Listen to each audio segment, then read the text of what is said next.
민주당이 제가 당선되자마자 폭탄 같은 큰 선물, 검수 완박법을 주셨기 때문에 문재인 대통령과 이재명 대선 후보를 둘러싼 각종 부정과 비리에 대한 검찰 수사를 원천 봉쇄하기 위해서 무리수를 두는 거죠. 윤석열 당선인이 기억 속에는 생생하게 남아있는데 제 기억 속에는 없어요. 불행하게도.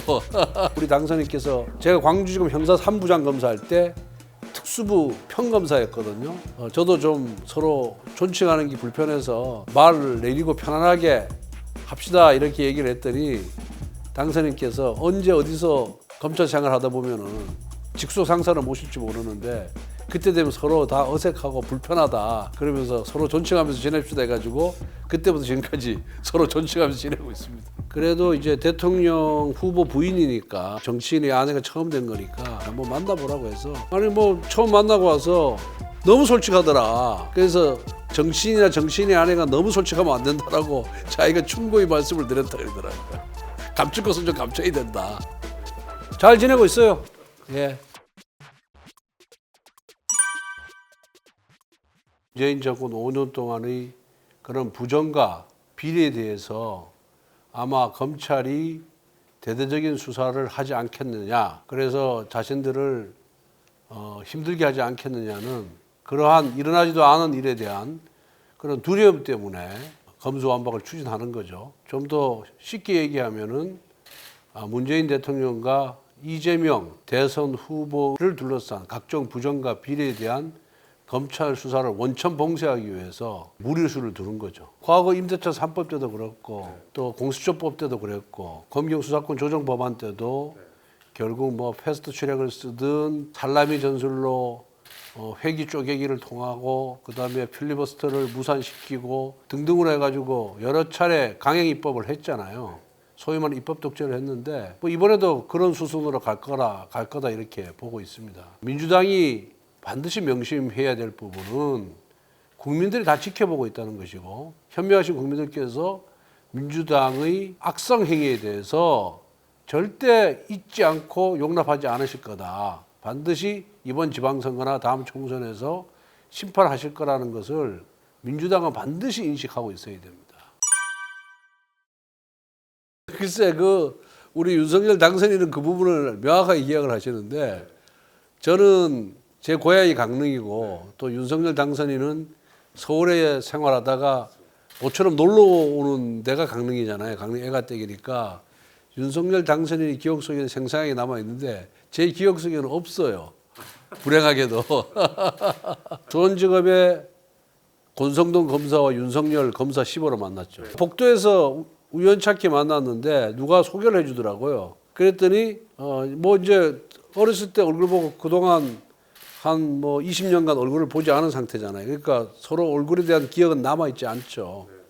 강릉 아니냐 그랬고 저도 이름을 들으니까 그 당시에 어렴풋이 기억이 나서 강릉 이렇게 손가락질 서로 손짓을 하면서 이렇게 했죠. 손가락질 하면서.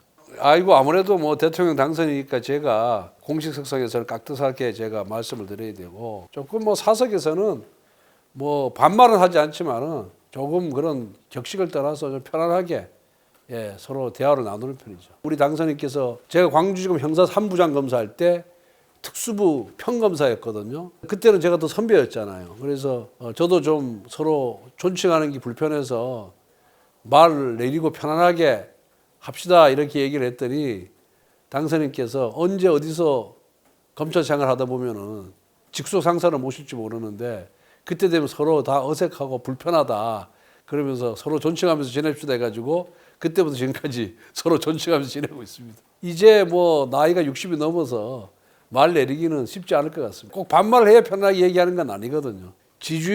여론조사 지지율이 잘 나올 때는 뭐 날아갈 듯이 기쁘고 가볍고 또 선거운동하는 맛이 나고 지지율이 떨어졌을 때는 모든 것이 그 선거 캠프를 총괄하는 제 책임인 것으로 느껴져서 그럴 때 스트레스 많이 받고 힘들었죠. 그런 부분에 대해서 후보자의 그런 심정을 토로하고 이러면 후보자가 힘이 안 생기잖아요. 캠프에서 후보를 보좌하는 사람들은 어떻게든지 간에 후보에 힘을 넣어주고 후보의 기분을 좋게 만들어서 밖에 나가서 열심히 뛰도록 하는 것이 캠프 좌장으로서의 역할이니까 그런 힘든 얘기는 안 했죠.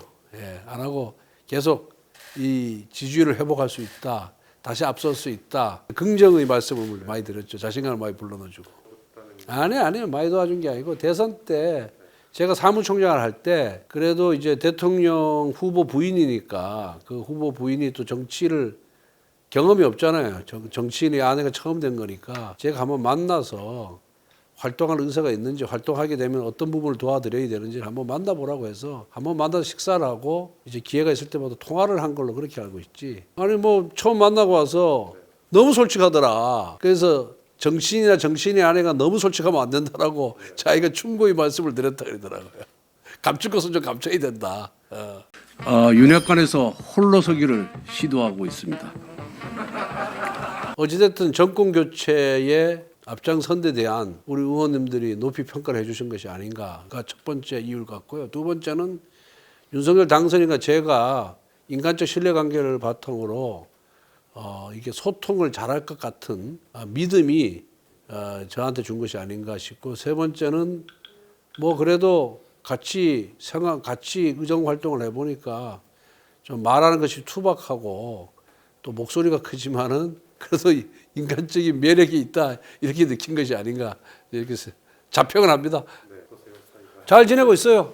예, 뭐 당 대표 원내대표로서 회의 들어가기 전에 중요 문제에 대해서 사전 논의도 하고요. 우리 이준석 대표께서도 적극적으로 뭐 본인의 주장을 많이 한다든가 이러지 않고 전체적인 의견을 들어서 결정하고 잘 지내고 있습니다. 어떻게 박홍근 원내대표하고는 평소에 평소에 그렇게 깊은 친분은 없었고 앞으로 이제 깊은 친분관계를 쌓아가야죠. 식사 자리 한번 하신 적은? 그러니까 뭐 민주당이 제가 당선되자마자 폭탄 같은 큰 선물, 검수 완박품을 주셨기 때문에 지금은 뭐 그럴 단계가 아니다라고 서로가 판단하는 것 같습니다. 이제 앞으로 자주 만나야죠. 그러니까 이제 좀 새 정부 출범은 도와주는 것이 저는 야당의 도리라고 생각합니다. 그리고 민주당 집권 5년 동안, 문재인 정부 5년 동안에 7대 기준이라는 거 만들었죠. 7대 인사 기준. 근데 그 7대 인사 기준을 민주당이 전혀 충족하지 못했어요. 114명의 인사 청문회 대상자 중에 뭐 한 62%인가 63% 정도가 7대 기준을 미달한 사람이었거든요. 그럼에도 불구하고 임명을 했어요. 제발 민주당이 자신들이 집권 기간에 설정했던 기준, 자신들이 통과시켰던 그 기준에 맞춰서 우리 국민의힘 장관 후보들에 대해서도 좀 검증을 하는 것이 맞다. 그것이 내로남불을 피하는 길이다. 이렇게 말씀드립니다. 그러니까 민주당에서는 의혹 제기를 하고 있고 정호영 후보자는 나는 억울하다. 그들이 없다라고 이렇게 하고 있으니까 인사청문회를 열어서 과연 누구의 말이, 누구의 주장이 옳은지에 대해서 온 국민이 보는 데에서 서로 검증을 하고 또 질의응답을 하는 것이 전 순서다 이렇게 보고 있습니다.